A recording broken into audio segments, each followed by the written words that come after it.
Fala galera, tudo tranquilo? Bom, no vídeo de hoje é uma análise do quarto episódio de Coração de Ferro, que foi lançado pra gente ontem na terça-feira. Vamos fazer essa análise do quarto episódio, trazer todas as referências e cada detalhe, principalmente ligado já ao mundo de magia. Vamos comentar sobre isso, né? E vamos começar o vídeo de hoje já falando do começo, né? O episódio já começa nos mostrando ali o Parker com o seu primo John num tipo de primeiro roubo, né? Mostrando que o Parker ainda lamenta muito a morte do seu primo, né? E mostra pra gente a ligação muito forte que os dois sempre tiveram, né? E a gente vê aquele primeiro roubo mesmo ali do Parker, antes dele receber o capuz. Eu até pensei que a gente poderia ver ali o roubo de fato do capuz, como é nos quadrinhos, mas não foi mostrado isso, né? E já pulamos para a morte, né, cara? Ali o tipo que um funeral dentro da pizzaria. Como eles não têm o corpo do John, é um funeral mental, né? Eles estão ali mentalizando como se fosse um funeral.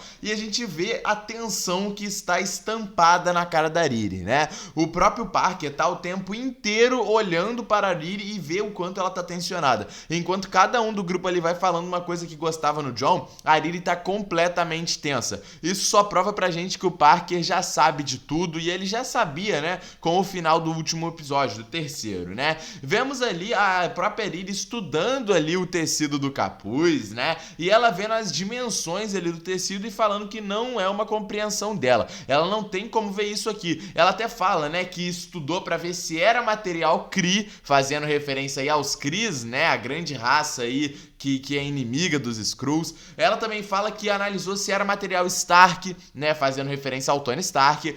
Ela também fala que que viu, né, se era material da tecnologia Spin, fazendo referência ao Hank Pym. E para finalizar, ela vai analisar para ver se é material de Vibranium, fazendo referência ao Wakanda, né? Mas não é nada disso. É um tecido simbionte. Ela mesma diz que esse tecido se adapta ao seu hospedeiro. Então, ninguém escolhe o capuz, e o capuz escolhe a pessoa, né? Mostrando que é tipo que um tecido simbionte, é basicamente isso, né? Mas ela não sabe disso ainda. E ela é suspeita de fato que essa magia seja muito maior do que tecnologia, né? Por isso que ela vai investigar a fundo.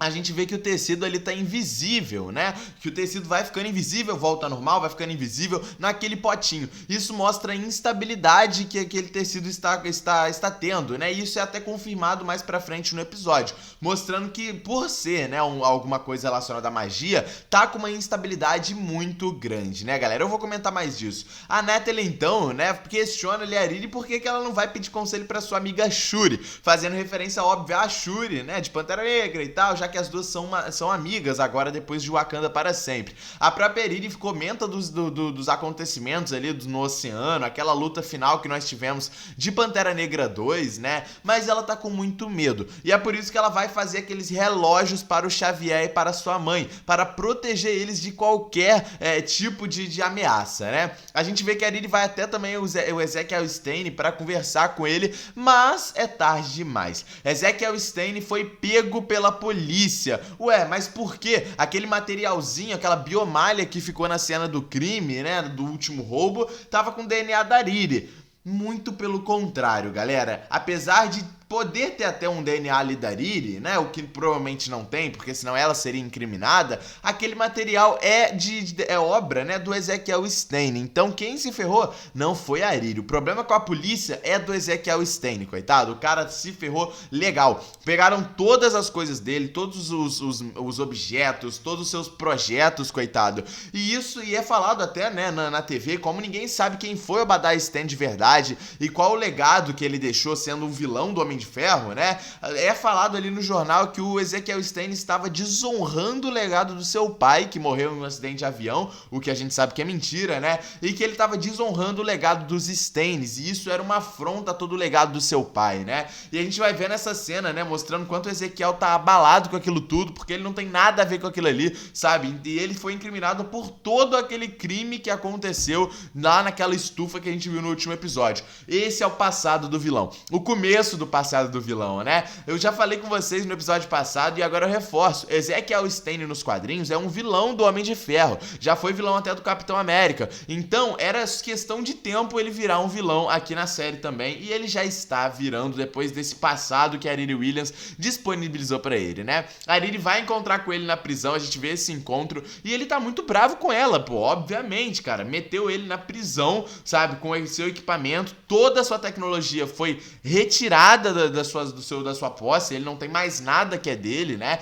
E ele chama a Riri de criança egoísta. Isso é a prova do contrário de que ele tinha falado lá no terceiro episódio. E se ele tinha dado o maior conselho falando que tinha uma heroína dentro dela, agora ele chama ela de criança egoísta, cara, mostrando que ela não é um herói mais para o Ezequiel. Se antes o Ezequiel via ela como uma heroína, agora não vê mais, agora vê ela como uma vilã. E é por isso que ele vai com certeza querer vingança contra a Riri Williams, né? Ainda mais depois do que a gente viu no final do episódio. Bom, vemos ali o Parker sabendo também de tudo. A Riri vai ali se encontrar com todo mundo no QG, né? E o Parker chama ela pra conversar. Ele até, né, fala que quer um novo membro na equipe, né? E esse membro posteriormente vai ser o próprio Ezekiel Stane. Mas, né, isso mostra que além dele já saber de tudo, ele sabe da ligação do Ezekiel Stane com a Riri Williams. Por isso que ele vai atrás do Ezekiel Stane, porque ele quer que a Riri seja substituída pelo seu ex-melhor amigo, que agora também quer a Riri na sua mão, né? Também quer vingança contra a Riri. Então, é tudo um conjunto aí de vinganças, né? E ele sabe que a Riri teve parceria com Ezekiel Stane, né? A gente vê essa conversa. E aqui fica escancarado que a Riri tem que proteger quem ela ama. Por isso que a Riri quer proteger a sua mãe, quer proteger o Xavier, porque ela sabe que ela tá numa emboscada absurda. O Parker falou com todas as letras na frente dela que já sabe de tudo. Então, ó, ela precisa se proteger o mais rápido, galera. E ela tá com muito medo, por isso que ela vai fazer proteção ali na sua armadura, vai dar aquele relógio pra sua mãe, né? E a gente até vê, né, a Riri ali indo encontrar com o Xavier, né? E ela perguntando pro Xavier, eu sou uma boa pessoa? Mostrando que ela tá completamente desnorteada da sua vida, sabe? Se no episódio passado ela tava ouvindo palavras de que existia uma heroína dentro dela, e agora ela ouve que ela é uma criança egoísta, pô, é óbvio que ela vai ficar dividida. Por isso que ela quer saber do Xavier, que é o seu melhor amigo, se ela é uma boa pessoa. A gente sabe que ela só tomou decisões erradas que teve consequências certas, entende? Então, é exatamente isso que ela tem que lidar. E na hora de se despedir ali, né, do Xavier, ela faz o símbolo de Star Trek, fazendo uma referência aí a Star Trek, né?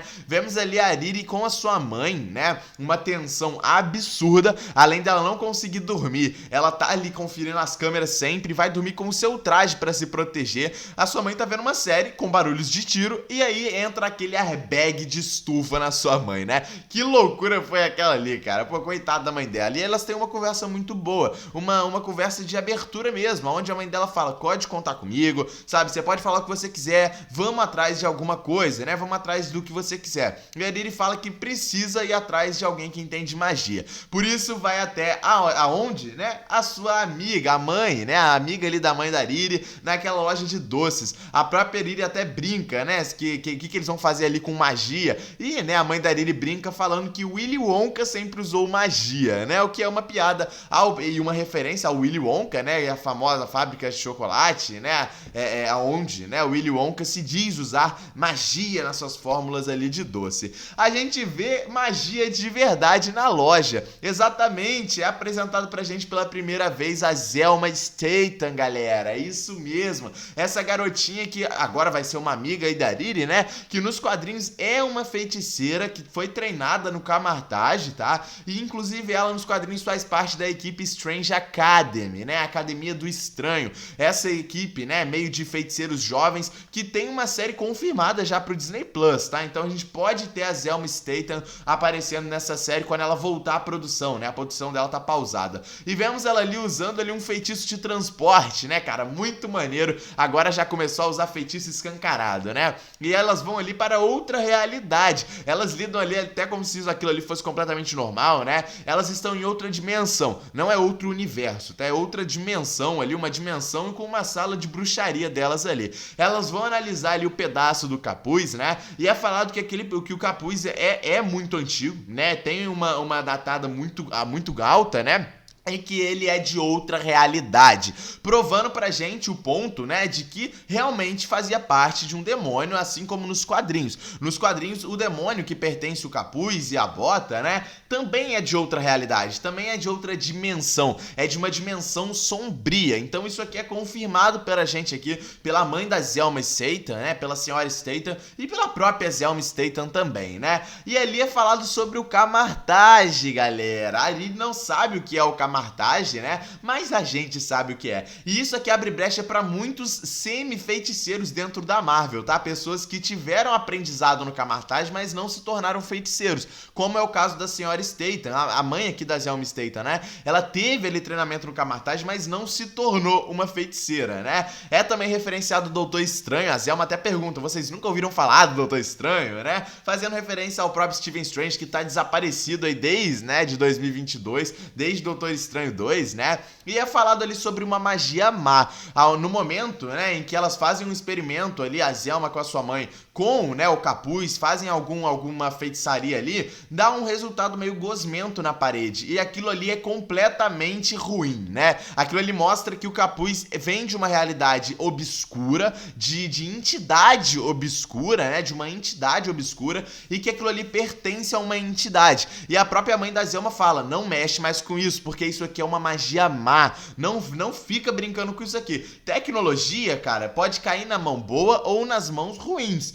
Mas magia não. Magia ou é magia boa ou é magia má. E o capuz é magia má. Não fica perto disso. A gente vai ver a Zelma Statham ainda futuramente nos próximos episódios, mas com certeza a sua mãe, ó, tá querendo ficar longe disso aí, né? Vemos o embate da Riri com a sua mãe ali, aonde o papo de confiança, aonde a mãe quer saber tudo, pô. Ela quer saber tudo que tá acontecendo com a Riri, todo esse lance que tá rolando, sabe? Pô, o que tá acontecendo? E a Riri não abre espaço pra isso. Ela não quer contar. Muito porque a Riri tá com medo e ela quer proteger a sua mãe, só que fica um clima completamente desagradável entre as duas, né? Vemos o capuz se encontrando com o Zack Stane na prisão e fazendo a proposta, ó, eu sei que a gente tem em comum a Riri Williams e eu não quero ela viva e nem você quer ela viva, ou seja, né? Eu te dou um emprego aqui tecnológico no meu grupo e a gente vai atrás da Riri Williams. Eu vou te dar essa proposta, quando as luzes apagarem, você decide o que você quer, né? E a gente viu o que o Zack Stane decidiu. A gente vê o Zack, né, lá quando as luzes se apagam à noite, ele indo até, seguindo o caminho das luzes, encontrando a equipe do capuz e já indo com a equipe dele, até porque a equipe pegou todo o seu material tecnológico, conseguiu salvar tudo. Óbvio que o cara vai ficar do lado da equipe do capuz, né? Vemos também ali as mudanças no próprio Zack Stane, cara, com ele aceitando participar da equipe do capuz, já mostra esse espírito de vingança dentro dele. Ele não quer mais nada com a Riri Williams, sabe? Ele é agora o Ezekiel Stane. Ele não é mais o Joel. Ele é o Ezekiel Stane e tá honrando o legado agora do seu pai, Obadiah, né? Vai virar o vilão do Zack Stane que a gente tem igual nos quadrinhos. Isso aqui vai ser muito bom, né? Vemos ali os testes, né? Com o próprio capuz, a própria